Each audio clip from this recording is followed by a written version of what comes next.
ঘূর্ণিঝড় রিমালের প্রভাবে টানা বৃষ্টিতে পানি জমেছে রাজধানীর অনেক স্থানে। দুর্ভোগে নগরবাসী।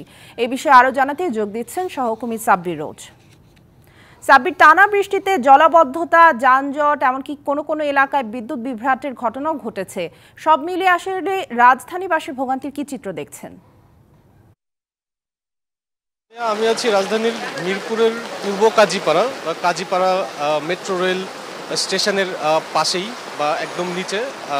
তো আমি যদি আপনাকে দেখাচ্ছি, আমরা রাজধানীর অনেক জায়গায় ঘুরেছি। আমরা দেখেছি যে অতিবৃষ্টির কারণে ঘূর্ণিঝড় রিমালের যে প্রভাবটা, সেই প্রভাবটা রাজধানীবাসী ঠিকই টের পেয়েছে। এবং আমরা যদি বলি যে হারে হারে টের পাওয়ার যে ব্যাপারটা, তো এইখানে আমি আপনাকে দেখাইতে চাই, এখানে একদম যে জলাবদ্ধতার সৃষ্টি হয়েছে তা মানে এখানে যে ভারী বৃষ্টিপাতের ফলে এখানে জলাবদ্ধতার সৃষ্টি হয়। এবং স্থানীয়দের সাথে কথা বলেছি যে এটা সারা দিনব্যাপী যেহেতু বৃষ্টি হয়েছে, তো আর অতিবৃষ্টি সেটা খুবই স্বাভাবিক এই স্থানের মানুষদের জন্য।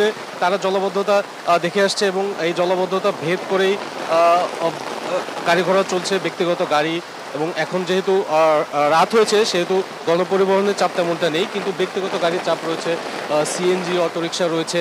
তো সেই ব্যাপারগুলোতে এই রাস্তাটার যে দৈর্ঘ্য, সেই দৈর্ঘ্যে প্রায় সবটুকুই কাভার করে রেখেছে পানি। এবং ফুটপাতের ধারে রয়েছে খুবই বেশি পানি রয়েছে, সেখানে একটু রিস্ক নিয়েই যাতায়াত করছে জনসাধারণ। তো আমাদের সাথে এই অঞ্চলের কিছু জনসাধারণ রয়েছে এবং স্থানীয় বাসিন্দারা রয়েছে। আমরা যদি তাদের কাছ থেকে শুনি যে আচ্ছা, আপনার বাসা কি আশেপাশে বলতে এই মানে 10 মিনিট পথ আসতে, মানে 10 মিনিট পর হাঁটতে যেতে। নগদে 500 টাকা বা তার বেশি পেমেন্টে পেতে পারেন ঢাকায় জমিসহ 20 কোটি টাকার পুরস্কার।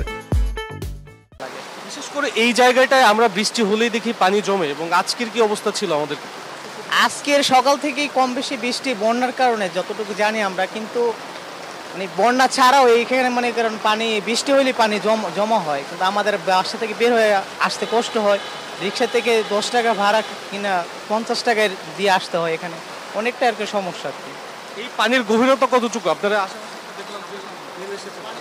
পানি তো আঁটু সমানের উপরে হবে পানি, আরো বেশি ছিল, এখন তো একটু কম, সকাল থেকে আরো বেশি ছিল। টুপটাপ বৃষ্টিতে পানি জমে যায়। বিগত বছর তো আমার কাজীপাড়া থাকি দেখি, কিন্তু জলাবদ্ধতার মতো কাজীপাড়ার মতো জলাবদ্ধতা কোথাও নেই।